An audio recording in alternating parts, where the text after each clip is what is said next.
Ouais, salut tout le monde, désolé. Euh, je vais faire un live là sur, sur un sujet qui est un peu délicat, qui est un peu profond. Euh, alors, je sais pas si vous avez envie de dormir. C'est peut-être pas le moment d'écouter ce live parce que je pense que il va falloir suivre un petit peu. Voilà, donc je vais parler du christianisme. Alors j'ai mis en titre du live. Attendez, déjà je vais mettre mes écouteurs, ça va être plus simple.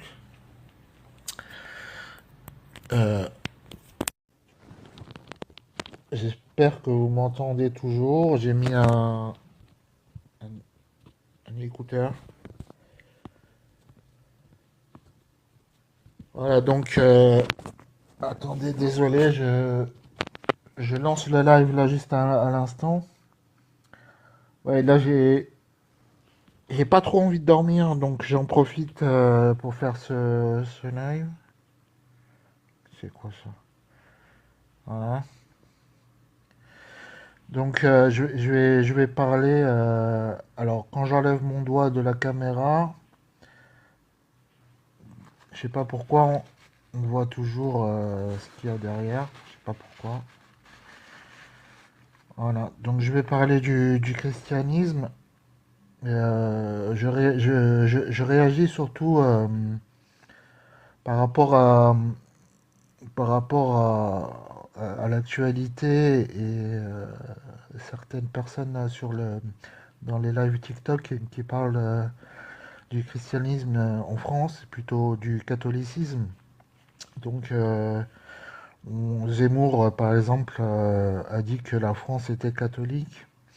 Moi, j'aimerais parler de ça, aborder ce sujet-là, euh, parce il y a énormément de choses et il y a beaucoup de confusion dans la démarche que prennent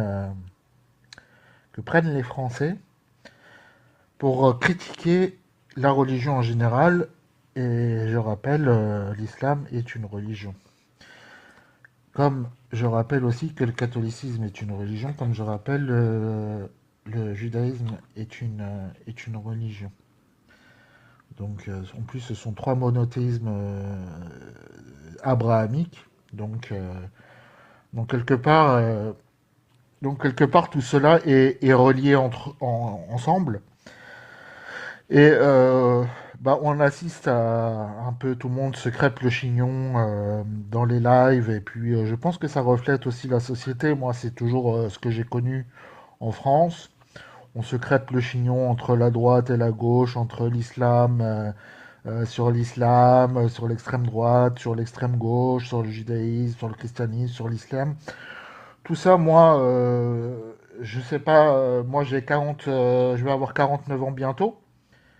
J'ai toujours vécu, je sais pas, j'ai l'impression que certains Français dans les lives ou certaines personnes qui interviennent dans les lives découvrent la critique des religions et enfin, sont exposés à la problématique de la guerre intestine qui se joue en France entre la droite, la gauche, le christianisme et l'islam. Et moi, ça fait très très longtemps que je vis ça. Et ça fait très très longtemps que j'ai résolu la question et que j'ai compris la manière la plus intelligente, la manière la plus correcte d'aborder la question. Et c'est le but de ce live, donc, c'est de parler de la manière une autre manière de faire que de critiquer l'islam tout le temps. Je ne dis pas qu'il faut. On peut arriver à critiquer l'islam sans l'attaquer directement. Et c'est ce que en gros, c'est ce que je propose. Euh, et c'est c'est ce qui me semble, en plus de ce que je propose, c'est ce qui me semble le plus intelligent. C'est ce qui me semble le plus cohérent et le plus efficace aussi. Effectivement, si c'est le plus efficace, si c'est le plus cohérent, ça a un peu de chance, on va dire, d'être le plus efficace. J'espère que là, la logique, vous avez un minimum de logique pour comprendre que le plus efficace, euh, que le plus cohérent sera le plus efficace. Donc on va commencer, je vais juste prendre mon café si vous voulez bien attendre un petit peu. Prendre mon café, une cigarette, 2 secondes.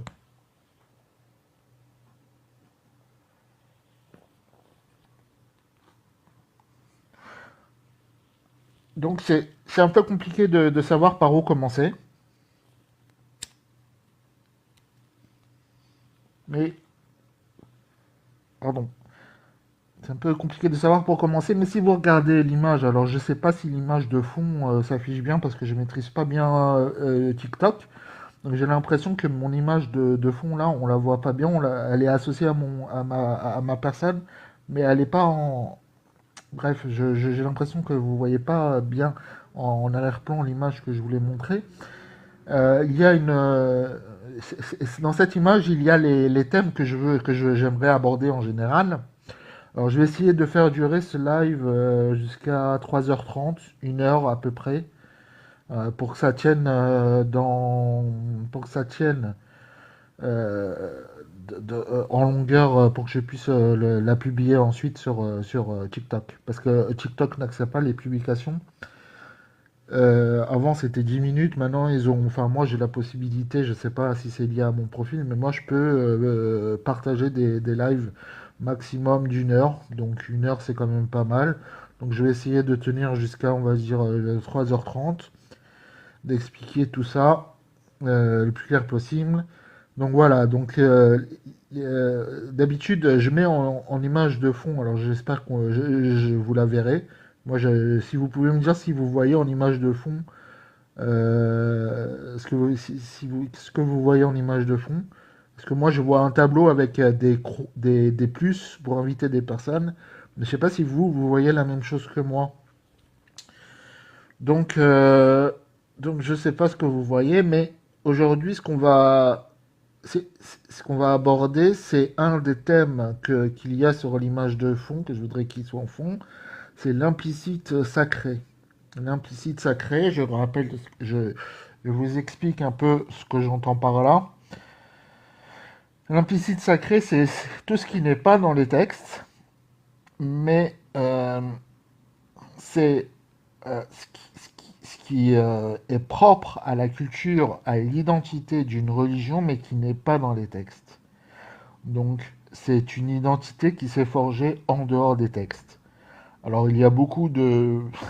vous savez bien, tout le monde dit je parle que des textes, je parle que des textes, je parle pas des personnes. Mais c'est pas parce qu'on parle pas des personnes qu'on peut parler que des textes. C'est d'une stupidité et d'une ânerie monstre cette erreur qui est faite. Et elle est faite et elle s'est propagée comme une traînée de poudre dans tous les lives TikTok. Tout le monde répète ça à la chaîne. Je parle des textes, je parle pas des personnes. Mais c'est pas parce qu'on ne parle pas des textes qu'on doit parler des personnes. On peut parler de l'implicite sacré, c'est-à-dire comment le contexte historique de la création d'une religion a forgé des réflexes psychologiques, a forgé une attitude psychologique, a modifié le psychisme des personnes. Euh, donc l'histoire, tout le contexte. Alors c'est pas que l'histoire, ça peut être beaucoup de choses. Ça peut être les interactions avec d'autres idéologies. Donc on sait que le christianisme est en relation avec le judaïsme, bien évidemment. Donc ça aussi, ça compte. Donc c'est de ça, c'est sur ce point-là que je veux m'attacher, sur la filiation du christianisme par rapport au judaïsme.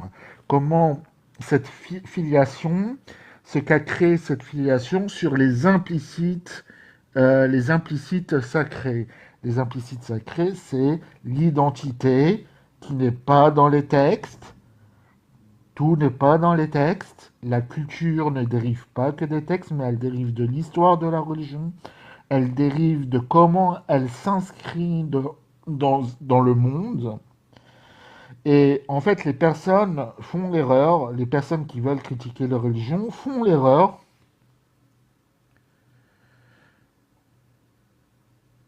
J'ai une restriction, je sais pas ce que c'est.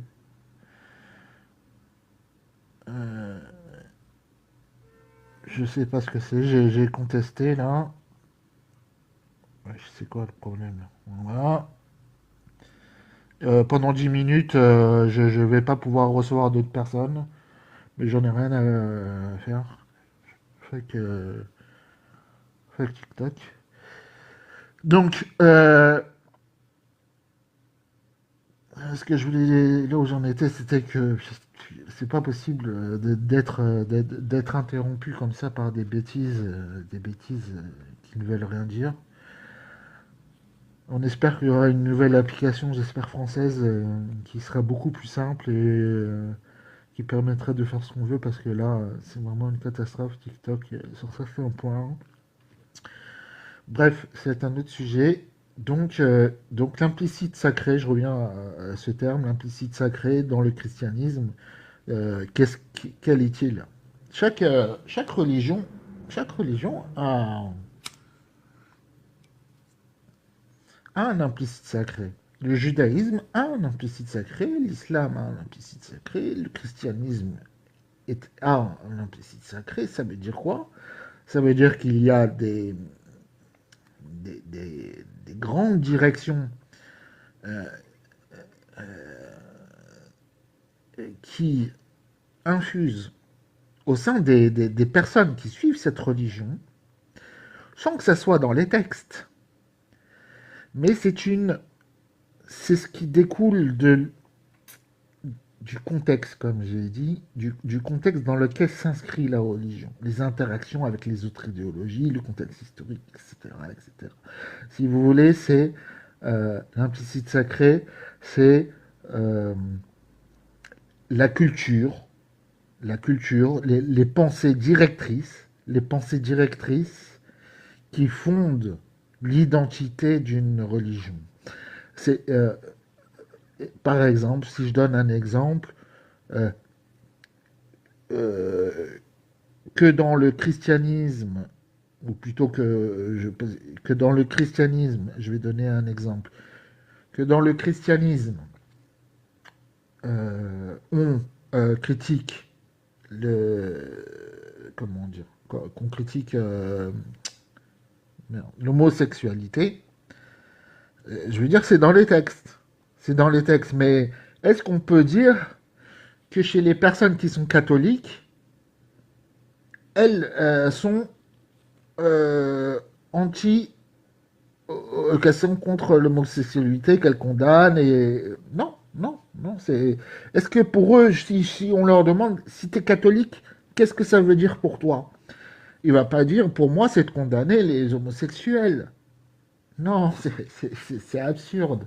C'est pas ça le catholicisme. Il va vous parler de Jésus, il va vous parler plein de trucs, plein de trucs, plein de trucs.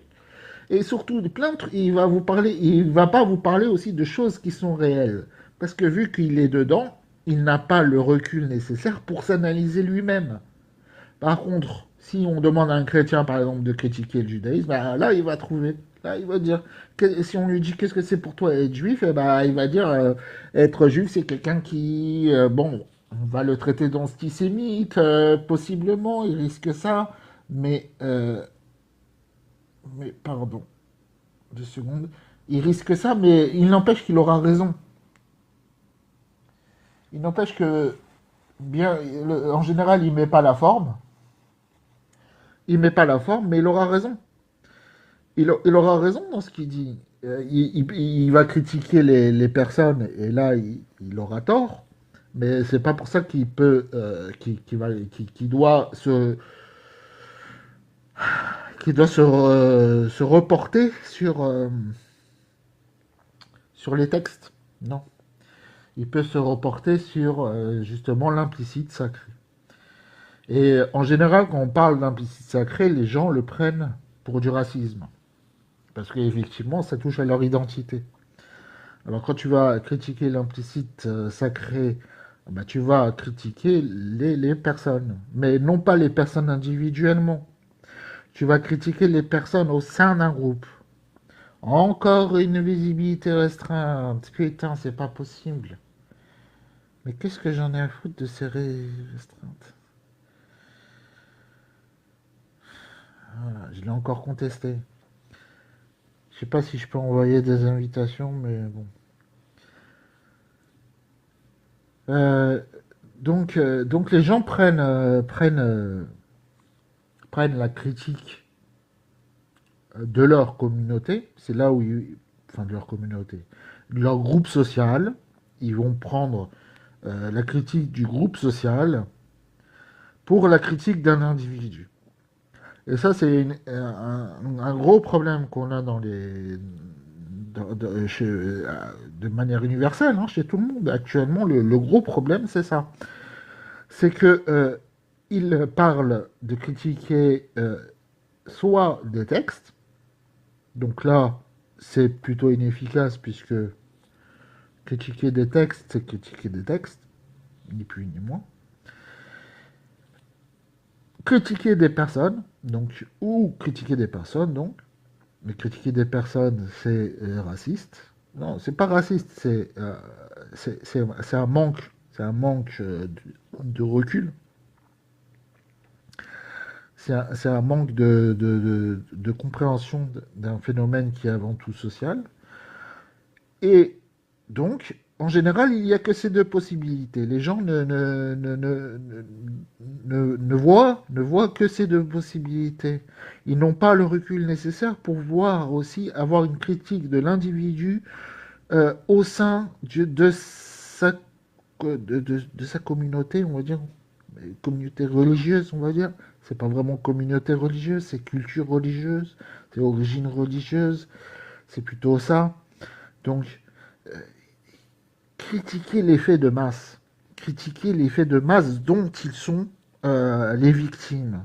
Et ça, ils ont du mal à le voir parce que déjà parce qu'ils ils se rendent pas compte tout simplement. Ils sont victimes d'un effet social dans lequel euh, d'un effet social qui est lié à la religion, par exemple le christianisme ou le catholicisme, bah, ils vont être dans le groupe, dans un groupe, qu'ils le veuillent ou non, attachés au pape. Ils ont tous en commun, ils ont tous certaines choses en commun qui font ben, qu'il y a des phénomènes euh, sociaux, psychologiques, sociaux. Et ça, on n'aime pas le dire. Hein.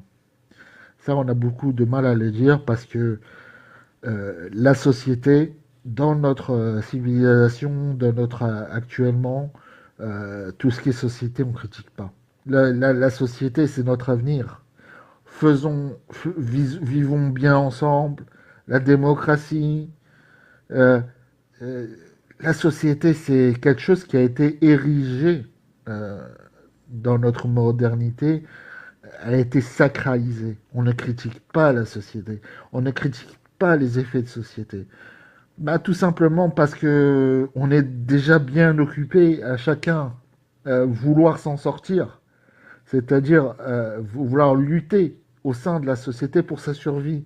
On n'a pas le temps de s'occuper de faire la critique de ça. On n'a pas le temps.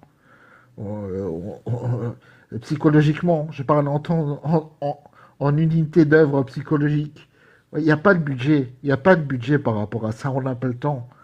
On doit déjà survivre, on doit déjà montrer sa valeur, et c'est là où la société moderne est difficile et critiquable, c'est qu'on cherche surtout à montrer qui est le plus fort, c'est la loi du plus fort, avec une notion du plus fort qui est toujours biaisée, qui est toujours instrumentalisée. C'est toujours la lutte des plus forts contre les plus faibles. Et donc, dans notre société actuelle, toucher, critiquer la société, c'est remettre en cause nos valeurs, c'est remettre en cause notre avenir, parce que la société, c'est notre avenir. Enfin, c'est ce que les gens pensent, malheureusement.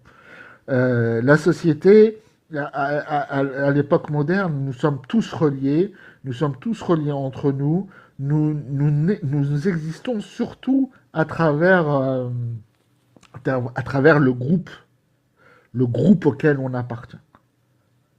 Alors, c'est au groupe au pluriel, hein, ça peut être au pluriel aussi. Encore une restriction, mais j'en ai rien à faire, je vais la contester. Je sais pas pourquoi j'ai des restrictions comme ça. Donc, de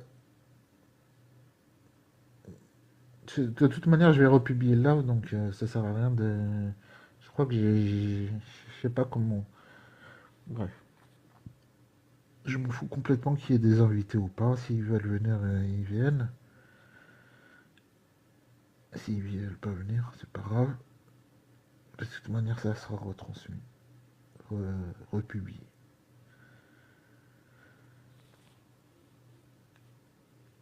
Donc, on n'est pas rentré dans le vif du sujet encore. C'est une petite introduction par rapport à cet implicite sacré qui est très important et qui n'est pas, les gens n'ont pas assez pris conscience euh, de cet effet, hein.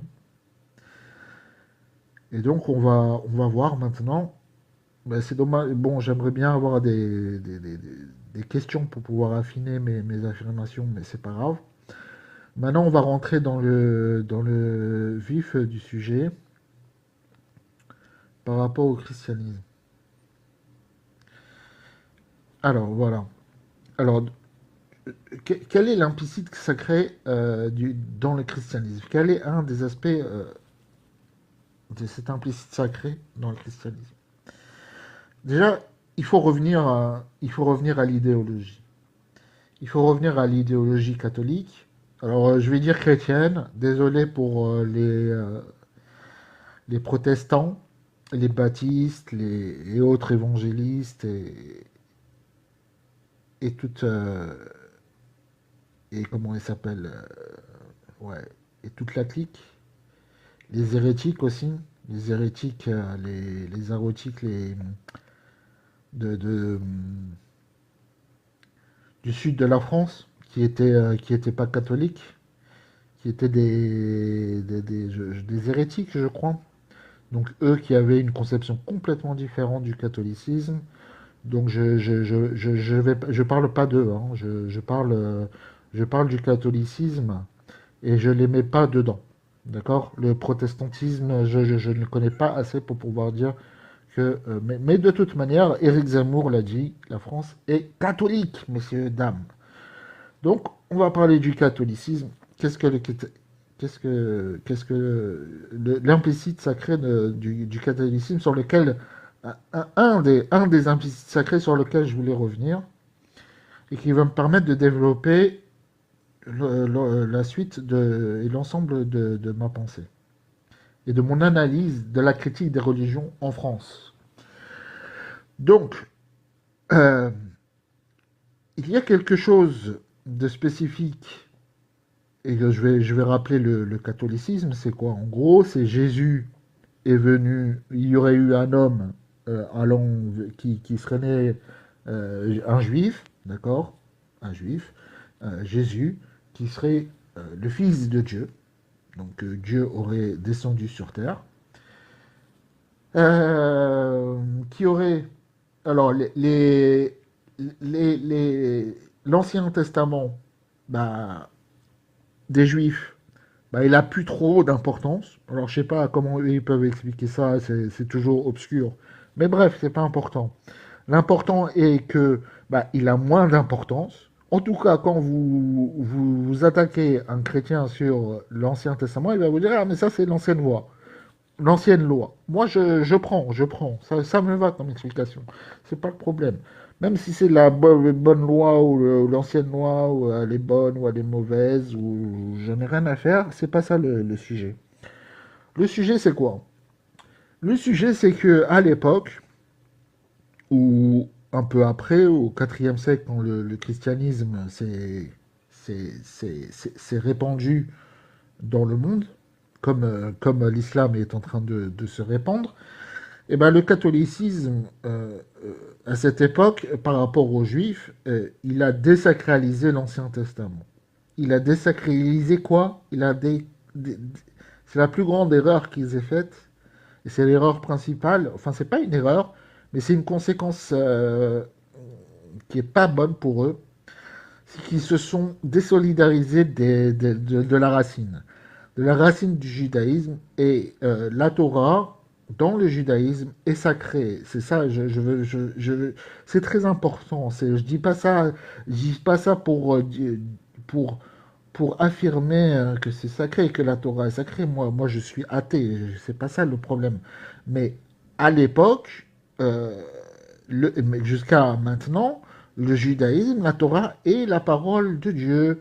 Elle est la parole vraiment divine. Il y a quelque chose de divin. Les lettres, rien que les lettres hébraïques, elles ont une forme qui est divine. Le langue, l'hébreu est divin avec la guématria.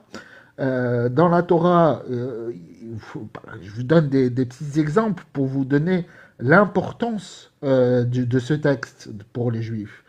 Vous savez que les lettres en hébreu, euh, ben, il n'y a pas déjà à l'origine, il n'y a pas d'espace.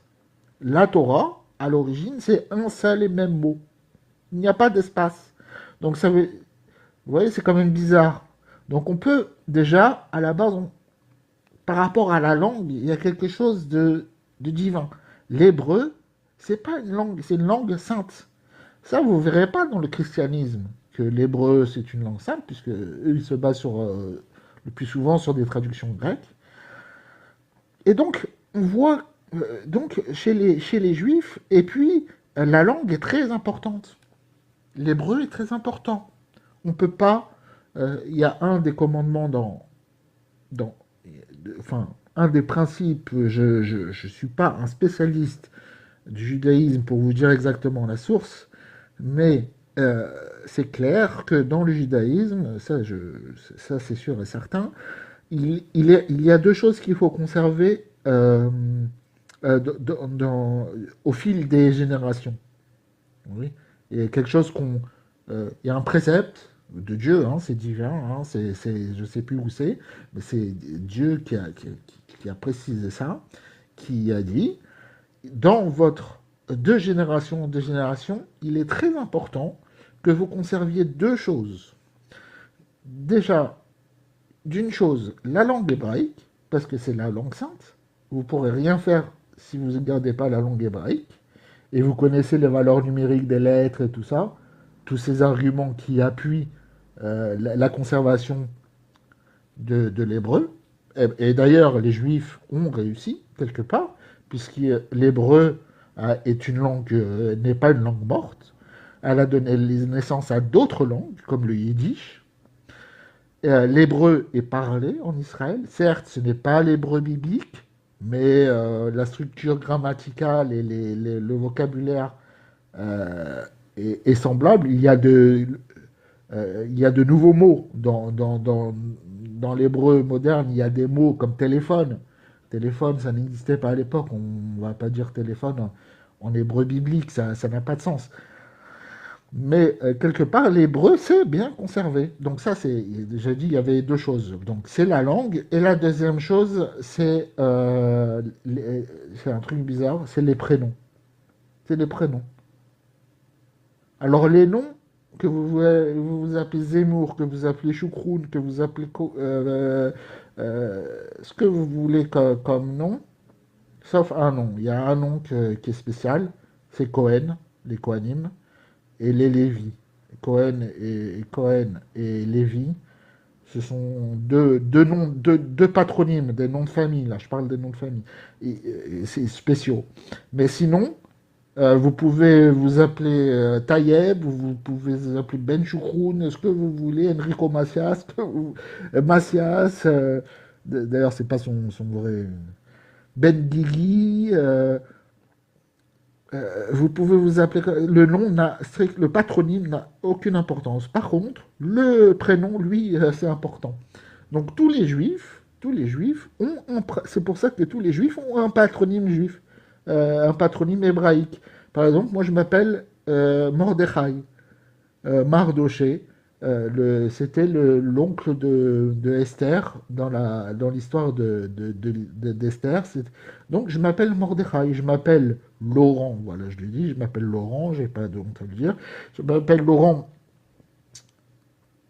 dans mon état civil, mais, euh, mais j'ai un nom, un prénom, je dois avoir un prénom hébraïque, c'est important.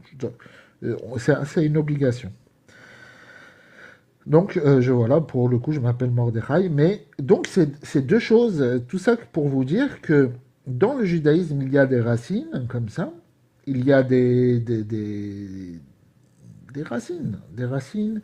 Il y a, il y a bah, la Torah. Il y a le texte sacré de la Torah. On va juste rester sur ça.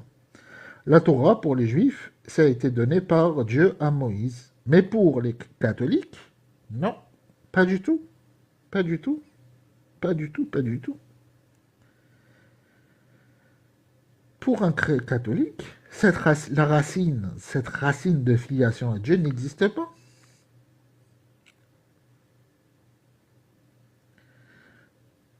Dieu, chez les juifs, il y a énormément de choses qui découlent de ça. C'est ça que je voudrais dire. Il y a beaucoup de choses qui découlent du fait que Dieu a parlé au peuple juif par la Torah. Il y a énormément de choses. Tous les commandements qui sont dedans, c'est pas de la gnognotte. Ça vient de Dieu. Vous voyez? Et quelque part, les juifs, cette quantité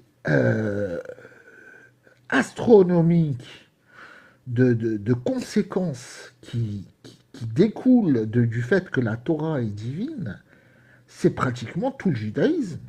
Tout le judaïsme, ce n'est pratiquement que ça. Alors arrive une religion, arrive. Alors vous voyez que chez les juifs, c'est dans leur chair. Hein. On peut dire c'est dans leur chair. Ils connaissent ça depuis qu'ils sont tout petits. On leur a dit ça depuis qu'ils sont tout petits. Et il n'y a que ça qui compte. La Torah, la Torah, la Torah. La Torah, la Torah, la Torah. Parce que c'est sacré. Mais pour les chrétiens, c'est quoi? C'est l'Ancien Testament. Déjà l'Ancien. Vous voyez déjà, l'Ancien. Ça veut dire que déjà c'est vieux, quoi. Et testament. Testament, on dirait le testament de mort. Bref, je sais pas pourquoi ça s'appelle testament. Les chrétiens, ils sont forts pour inventer des termes qui veulent rien dire. Mais ça fait partie de leur culture. Euh, donc, donc, euh, donc le catholicisme, il a carrément fait une croix de Jésus, c'est le cas de le dire, sur toutes les racines de la religion juive et toutes les racines de ce Dieu. Donc, quelque part, des chrétiens, ils sont venus et ils ont rajouté Jésus.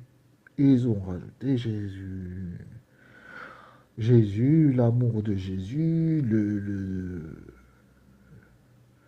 euh, nouvelle conception de Dieu, où Dieu, il est supérieur à des broutilles comme enfin, ce que disent les catholiques, hein, les broutilles de manger cachère, les broutilles de la circoncision.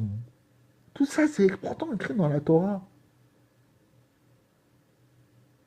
Pour les juifs, c'est écrit dans la Torah. Il y a pas de débat là-dessus. Mais quelque part, ils ont la main mise sur ça. Les juifs ont la main mise, c'est leur domaine, c'est la racine du monothéisme, c'est eux. C'est eux. Il y a pas à chercher. Tu peux tourner en rond, tu peux confronter une religion à une autre, mais deux religions, tu les mets à égalité, d'accord? Tu prends judaïsme et christianisme, tu les mets à égalité.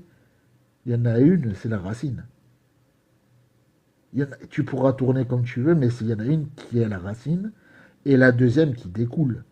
Historiquement, rien que historiquement, là je parle. Hein.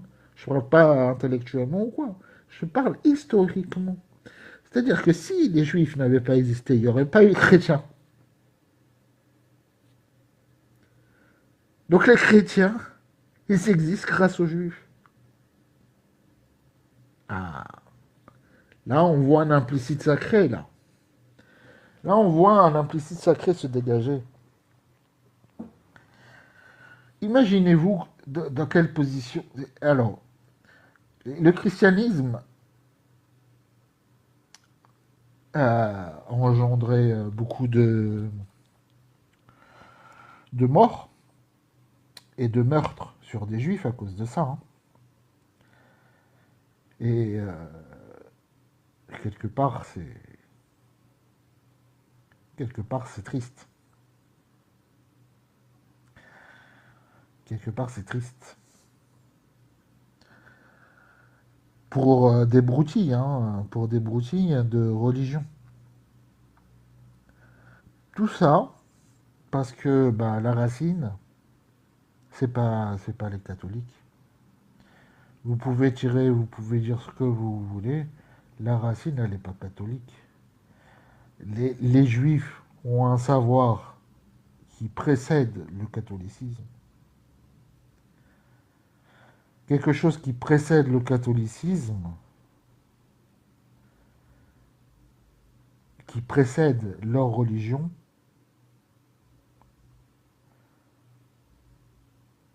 a une certaine valeur d'authenticité.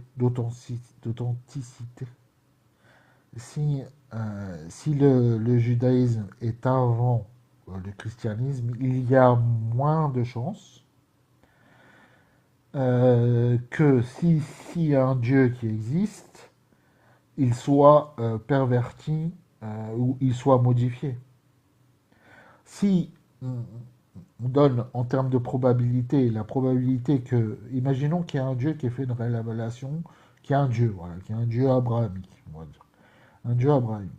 Maintenant, tu as des gens, tu as des personnes qui disent avoir reçu de Dieu eux-mêmes, lui-même, la Torah. D'accord. Donc ça, à une époque. On va dire moins 1000 avant Jésus-Christ, j'en sais rien, c'est une date comme ça. Hein, ce qui compte, c'est que ça soit avant le catholicisme, qu'on rappelle, c'est 4e siècle après Jésus-Christ. Hein. C'est pas en l'an 0. Hein. L'an 0, c'est au 4e siècle qu'on a dit qu'il était né il y a 4 siècles. Mais de 0 à 4 siècles, le christianisme n'existait pas. Donc il faut bien aussi avoir ça en conscience. Donc le christianisme, ce qui compte, c'est qu'il est venu après. Donc imaginez-vous un peuple qui dit qu'il a reçu, qu'il a vu Dieu, parce que je vous rappelle, dans aucune religion ça n'existe ça, et pour vous dire à quel point les racines, les juifs ont des éléments, des arguments qui sont à la racine de la religion. Je vous rappelle que je ne sais plus ce que je voulais dire. Euh, oui, ils ont vu Dieu. Ils ont vu Dieu. Dans la Torah, c'est écrit que tous les juifs du un par un, one by one, comme dirait Rima Hassan, euh, chacun, il a fait l'expérience de Dieu. C'est comme ça que c'est décrit. Parce qu'ils ont. C'est écrit comme ça. Je vais vous expliquer comment c'est écrit. C'est écrit comme ça. C'est écrit que les Juifs, euh, ils n'ont pas cru à Dieu. Moïse leur a dit, il leur a fait des miracles, tout ça. Les Juifs ont dit, ça c'est des miracles. Nous, on veut voir Dieu. On veut le voir. On ne veut pas que tu nous dises ceci, cela. On veut le voir directement. On n'accepte pas la Torah. On n'accepte rien de ce que tu dis. Donc nous, chacun de nous, on ne le voit pas. On veut le voir. Incroyable. Et ça s'est passé. Dans le mythe juif, ça s'est passé.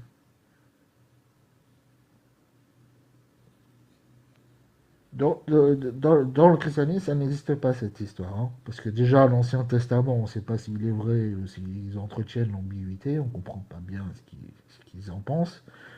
Et justement, je dis ça un peu comme ça, mais c'est très important en fait qu'ils ne sachent pas leurs racines. Parce que quelque part, les catholiques, certes, ils ont apporté une pensée nouvelle. Une pensée nouvelle qui, je rappelle, est aussi conquérante que l'islam, hein, qui a fait autant de mal que l'islam, hein. Ce christianisme a consisté à amener à, à un holocauste, hein. Il faut le rappeler quand même, hein. Parce que les Allemands, en 39-45, il y avait de l'antisémitisme, hein. Donc l'antisémitisme est chrétien, hein. C'est pas. Donc quelque part, s'il y a eu 6 millions un holocauste de 6 millions de juifs, c'est c'est aussi à cause du christianisme, hein. Donc, et puis ne parlons même pas de toute l'histoire du peuple juif où ils se sont fait massacrer par notamment l'antisémitisme chrétien. Cette haine du juif, c'est pas le propre, c'est pas comme ça qu'on peut euh, dire que c'est l'implicite sacré du catholicisme. C'est pas exactement ça. C'est presque ça, mais ce n'est pas exactement ça. Le principe sacré du catholicisme, ah oui, pardon. D'abord, il faut dire tout ce qu'a apporté le christianisme. Ils ont apporté déjà bah, une notion de Dieu unique, d'accord, chez les chrétiens. Donc, je sais pas si ça a été un progrès ou pas. J'en sais rien, mais en tout cas, c'est ce qui a fait que le christianisme s'est répandu, hein. On va dire, il y a au moins ça. Voilà. Euh, donc, cette idée de Jésus aussi, de Jésus qui prône plutôt euh, des bonnes choses, qui prône aussi la conversion. Parce que le catholicisme ou le christianisme, c'est la religion de la conversion. C'est la religion qui chamboule euh,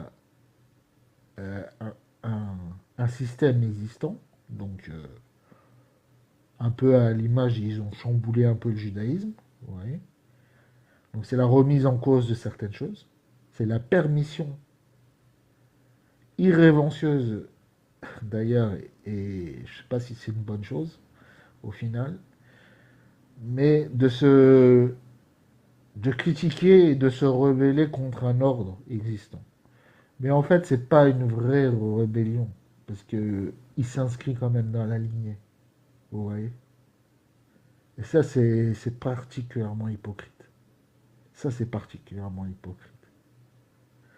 Ça, on a beau le cacher, on a beau vouloir le cacher en mettant Jésus et la doctrine de Jésus et l'amour de Dieu, de Jésus et tout ce qu'a apporté le christianisme, on a beau faire tout ça, il restera que quand cette doctrine catholique, si on se place au IVe siècle, on essaye de penser à l'avenir, qu'est-ce qui va se passer à l'avenir, tout en ne croyant pas au christianisme, on essaye de faire des prévisions, tu vois, vous voyez, on se place, plaçons-nous au 5e siècle, tiens, et on se dit, qu'est-ce que va devenir en l'an 2000 le christianisme pour un athée, par exemple. Eh ben, il va se dire, bah, bon, bah, Jésus, il a apporté Jésus, mais bon, Jésus, il a qu'un temps, hein. Son message, il n'est pas si extraordinaire que ça. Au bout d'un moment, le catholicisme, comme toute religion, va s'essouffler, hein. Et ben, il va rester quoi du catholicisme à ce moment-là? Ben, si les juifs existent encore en l'an 2000, ben, il va rester l'hypocrisie. L'hypocrisie de vouloir se détacher d'une religion tout en empruntant ses principes. Ah, ça c'est... Cet implicite sacré, moi j'appelle ça un complexe. Il va rester le complexe du chrétien et le complexe du catholique. Ça va être quoi le complexe du chrétien et du catholique? C'est d'avoir agi de manière hypocrite. C'est que la société chrétienne catholique aujourd'hui, elle est basée sur de l'hypocrisie. et sur une, et sur une, elle a joué sur deux plans. Elle a été, elle n'a pas été authentique. Elle n'a pas été purement divine. On ne peut pas dire que ça soit divin. On ne peut pas dire que ça soit divin. De, de, d'emprunter, d'emprunter une autre religion, d'utiliser, c'est-à-dire c'est de l'arrivisme, c'est de l'opportunisme, c'est, c'est, c'est de la traîtrise. C'est tout ça, c'est toutes ces valeurs-là qui sont attachées au christianisme. Et ça, je parle pas des textes là. Je parle de la culture. Je parle de la culture. Là, c'est la fête au catholicisme, hein. Désolé, je peux faire la même chose au judaïsme, hein, ne croyez pas, hein. Mais là, on avance, on essaye d'avancer. Restons sur le catholicisme pour voir cette histoire de catholicisme en France, sur quoi il repose. Et on va peut-être aborder aussi l'islam un peu. Je sais pas quelle heure il est. 2h08. Ah oui, on a reculé d'une heure. Donc en fait, il est 3h08. Il reste 22 minutes normalement pour terminer, parce que je veux pas que ça dépasse une heure. Donc désolé, je vais essayer d'aller plus vite. Désolé si je parle, si je vais aller un peu plus vite à partir de maintenant. J'espère que je vais réussir à tenir dans les temps. Sinon, je le ferai en deux fois, hein. Sinon, je vais découper la vidéo en deux fois. C'est pas bien grave après tout. Ouais, je vais faire ça.